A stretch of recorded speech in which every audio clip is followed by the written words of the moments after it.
बताएं सर, कौन सा स्टॉक चुना है? MTAR टेक्नोलॉजीज, ये है वो स्टॉक जो मैंने इस साल पिक ऑफ द ईयर के तौर पर फिर से चुना है। दीप, ये स्टॉक जब से IPO आया तब से मुझे बेहद बेहद बेहद पसंद है। और अच्छी बात यह कि करीबन करीबन 2,500 का हाई बनाने के बाद स्टॉक 1,600 रुपए के आसपास ट्रेड कर रहा है। तो करेक्शन भी अच्छा खासा आ चुका है ऊपरी स्तर से। पहली चीज जो सबसे ज्यादा इस कंपनी में मुझे पसंद है वो कंपनी का क्लीन, क्वालिफाइड और एक्सपीरियंस प्रोमोटर्स। बहुत कम कंपनियां ऐसी होती है जिनके प्रोमोटर पर और कंपनी पर किसी तरह का कोई लीगल केस ना हो। ये सारे जो इसरो से निकले हुए वैज्ञानिक हैं, उन्होंने इस कंपनी की शुरुआत की थी। एरोस्पेस और डिफेंस का कारोबार करने वाली one of the best company है और बहुत टॉप क्लास प्रोमोटर है और गजब का एक्सपीरियंस है। तो पहली चीज ये। दूसरी चीज, जिस वजह से आज ये पिक ऑफ द ईयर अचानक हुआ, नहीं तो आमतौर पर दूसरी तारीख को ही होना चाहिए, इसकी वजह कल हुआ एक बड़ा डेवलपमेंट। कल सरकार ने ग्रीन हाइड्रो एनर्जी की पॉलिसी मिशन उन्होंने अनाउंस किया, 19,000 करोड़ का ग्रीन हाइड्रो मिशन। अब 19,000 करोड़ का तो ये तो पहला है। अब आगे आगे इसमें देखिए बहुत बड़ा अमाउंट आएगा। और ये जो ग्रीन हाइड्रो मिशन है, ये इस कंपनी के लिए एक और बड़ा मौका खोलता है। एरोस्पेस और साथ ही साथ डिफेंस, इन दो के दम पर तो कंपनी के पास जबरदस्त बिजनेस है ही, लेकिन ये ग्रीन एनर्जी वाला जो मिशन है, ग्रीन हाइड्रो वाला, ये गजब का मौका खोलता है। कैसे?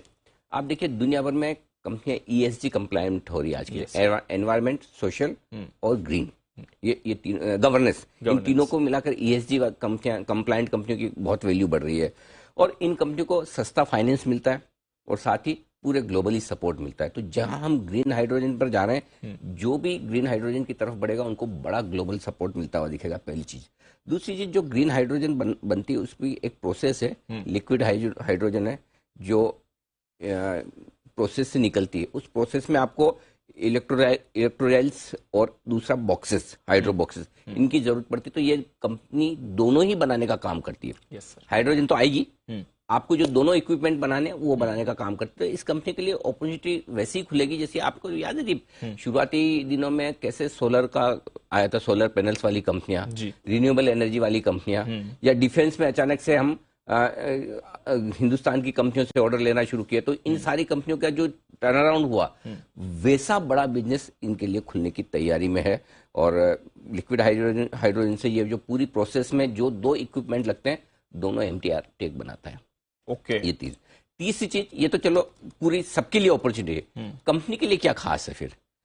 ये बड़ा मौका लेने की तैयारी में ब्लूम एनर्जी, इस कंपनी का नाम अगर आपने नहीं सुना तो गूगल करिएगा। दुनिया में टॉप मोस्ट कंपनी है ग्रीन हाइड्रो के मामले में, ठीक है, और टेक्नोलॉजी और इनोवेशंस के मामले में। MTR का अभी इस वक्त 50% रेवेन्यू ब्लूम से आता है। हाँ, तो वो कंपनी ऑलरेडी स्टेब्लिश्ड है इसी स्पेस में, दुनिया की टॉप कंपनी है जिसका 50% रेवेन्यू MTR ऑलरेडी, इनका सबसे बड़ा क्लाइंट यही है। सो इनोवेशन है, चीपेस्ट है, मतलब, और नासा की सबसे प्रिफर्ड पार्टनर है ब्लूम एनर्जी, आप सोचिए। सो आई थिंक ग्लोबली भी एकदम सेट है। अब आइए जिसकी वजह से स्टॉक में और बढ़िया एक्शन हो सकता है।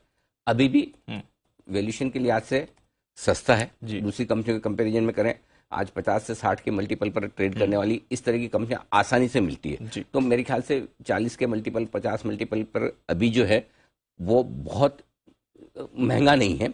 दूसरी चीज ये कि अभी 1,300 करोड़ की ऑर्डर बुक है दीप। अगर ये ग्रीन हाइड्रोजन में प्रॉपर तरीके से एग्जीक्यूशन किया तो ये ऑर्डर बुक इनकी 7 से 8 गुना भी हो जाए तो बड़ी बात नहीं। 7 से 8 गुना बहुत बहुत बड़ा, 10 साल का ये आप मान के चले, लेकिन आराम से ये हो सकता है।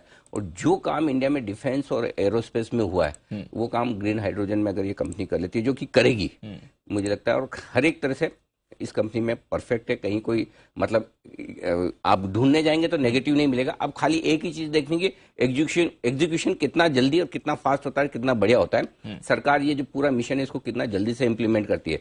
आपको पेशेंस रखना है। इसमें प्राइस टारगेट के बजाय टाइम टारगेट दूंगा।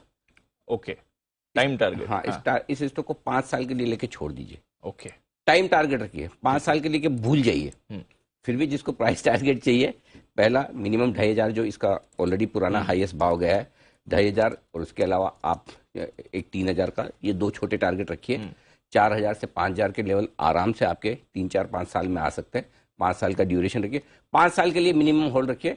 और आई डोंट नो, मुझे याद नहीं आ रहा है स्पेशल 25 में हमने इसको लिया था नहीं लिया था, नहीं तो ये स्पेशल 25 के लायक उस लेवल का स्टॉक है। उस लेवल की कंपनी ओके, स्पेशल 25। समझ गया। तो ये कभी कभी है ना, कुछ अच्छे स्टॉक्स में आपको प्राइस टारगेट नहीं लगाने होते हैं, टाइम टारगेट लगाने होते हैं कि मैं जब तक मुझे कोई ऐसा रीजन नहीं मिलेगा नहीं बेचूंगा।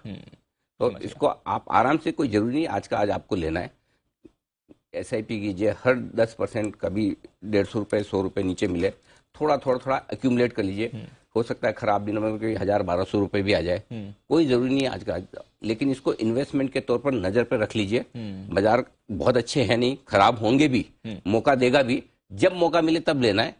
इन्वेस्टमेंट के लिहाज से 5 साल के लिए, और 5 साल के लिए जब लेना हो तो आपको पता है 5 साल में बाजार कई बार ऊपर जाएगा, कई बार नीचे आएगा, तो मौके देगा। हाँ, तो ऐसा नहीं कि आज का आज कूद लेना है, आराम से लीजिए, लेकिन बहुत top class company, top class promoter. समझ गया सर। एमटार technologies, okay. तो खास पिक अनिल जी की तरफ से। टाइम वाइज अगर आप ले तो 5 साल के लिए होल्ड करिए, परेशानी नहीं है, और over a period of time आपको जबरदस्त रिटर्न दिखाएगा। 2500, 3000, 4000 और इवेंचुअली 5000 का बड़ा टारगेट। चलिए, एमटार पर है हमारी नजर।